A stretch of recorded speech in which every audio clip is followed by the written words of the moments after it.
পৃথিবীর কোন পুস্তকে লেখা আছে যে আপনি স্টুডেন্ট হিসেবে আপনি যেহেতু শিখছেন, শিক্ষা কখনো বলে না যে আপনার শিক্ষাকে অসম্মান করতে। গতকালকে আমি একটা ফেসবুক পোস্টে এমনও দেখেছিলাম, যেটা সেন্ট্রাল ইউনিভার্সিটির একটা গ্রুপ থেকে পোস্ট করা হয়েছে, অলরেডি সবাই গ্রুপ খুলে বসে রয়েছে, যে সেখানে শিক্ষকদের এবং সিআরদের জন্য শুভেচ্ছা জানাচ্ছে। সিআর পরে আগে হচ্ছে আমরা সাধারণ শিক্ষার্থী, কারণ একজন শিক্ষার্থীর দায়িত্ব নেয় যখন, তাকে ডিপার্টমেন্ট থেকে একটা নাম দেওয়া হয় সিআর।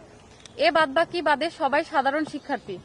তো আমার প্রশ্ন হচ্ছে আপনাদের কাছে, পৃথিবীর কোন পুস্তকে লেখা আছে যে আপনি স্টুডেন্ট হিসেবে আপনি যেহেতু শিখছেন, শিক্ষা কখনো বলে না যে আপনার শিক্ষাকে অসম্মান করতে। এখন যারা অসম্মান করছে তারা কোন হিসেবে নিজেদেরকে শিক্ষার্থী দাবি করছে? হযরত আলী একটা কথা বলছিলেন যে আমি যার কাছ থেকে একটি অক্ষর শিখতে পাই আমি তার দাস। আমি দাস বলবো না, আপনি দাসের মর্যাদা আপনাকে কোথাও দিতে হবে না, আপনি একজন সাধারণ মানুষ হিসেবে আরেকজন মানুষকে সম্মান দেন, কিন্তু সেটাও আপনারা পাচ্ছেন না। আপনারা মেয়েদেরকে এমন ভাবে বুলিং করা হচ্ছে যে আজকে আমাদের পিছনে অনেকেই দাঁড়িয়ে আছে যারা মুখ খুলতে বা মুখ দেখাতেও ভয় পাচ্ছে এখানে, কারণ তারা এরপর দিয়ে বাসায় গিয়ে হেনস্থার শিকার হবে। এখন আমার প্রশ্ন হচ্ছে, আপনি একজন শিক্ষার্থী হিসেবে আরেকজন শিক্ষার্থীকে কিভাবে বুলিং করেন? আপনার বাসায় বোন আছে, এখানে যে ছেলেরা আছে, অনেক অনেক ছেলেরা আছে যারা কমেন্টে গিয়ে বাজে মন্তব্য করে। আপনার বাসায় বোন আছে, আপনি বোনের দিকে তাকান।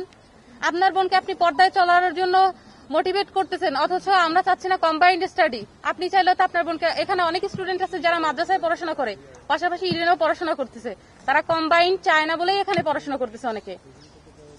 আচ্ছা, আমার প্রশ্ন হচ্ছে যে যারা কম্বাইন্ড স্টাডি করতে চায় না তাদের কি উচ্চশিক্ষার কোনো অধিকার নেই? বাংলাদেশে এমন কোন শিক্ষা প্রতিষ্ঠান আছে যেখানে আপনারা দেখতে পান কম্বাইন্ড স্টাডি বাদে শুধুমাত্র মহিলারা পড়তেছে? ইডেন মহিলা কলেজ, বদরুন্নেসা কলেজ, এছাড়া আপনি কোথায় দেখতে পাচ্ছেন? গাজীপুর মহিলা কলেজ বাদ দিয়ে সিট সংখ্যা কত আপনি সেটা বলেন।